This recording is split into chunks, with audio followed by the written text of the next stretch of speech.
ছাত্র জনতার ব্যাপক অভ্যুত্থানে সাবেক প্রধানমন্ত্রী শেখ হাসিনার নেতৃত্বাধীন সরকারের পতন এবং নোবেল জয়ী অর্থনীতিবিদ মোহাম্মদ ইউনূসের নেতৃত্বাধীন অন্তর্বর্তী সরকার ক্ষমতা গ্রহণের পর থেকে বাংলাদেশিদের চিকিৎসা ভিসা ব্যতীত অন্য প্রায় সব ধরনের ভিসা প্রদান স্থগিত রেখেছে ভারত।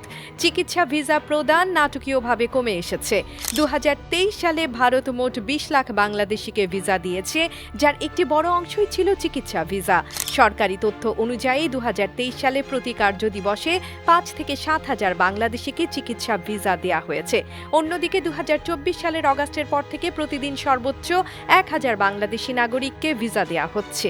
অর্থাৎ চিকিৎসা ক্ষেত্রে বাংলাদেশিদের ভিসা প্রদান 1/5 বেশি হ্রাস করেছে ভারত। এই পরিস্থিতিতে চিকিৎসার জন্য অনেক বাংলাদেশি থাইল্যান্ড ও চীনের দিকে ঝুঁকছেন। ইতোমধ্যে চীনের দক্ষিণ পশ্চিমাঞ্চলীয় প্রদেশ ইউনানে গিয়ে চিকিৎসা সেবা নিয়েছেন বেশ কিছু বাংলাদেশি।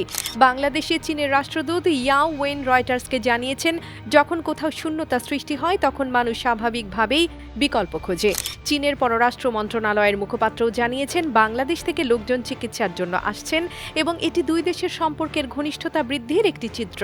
বাংলাদেশে একটি স্থিতিশীল সরকার প্রতিষ্ঠিত হলে ধীরে ধীরে ভিসা প্রদানের ব্যাপারটি স্বাভাবিক হবে বলে আশা করছেন সংশ্লিষ্টরা। AB news desk report.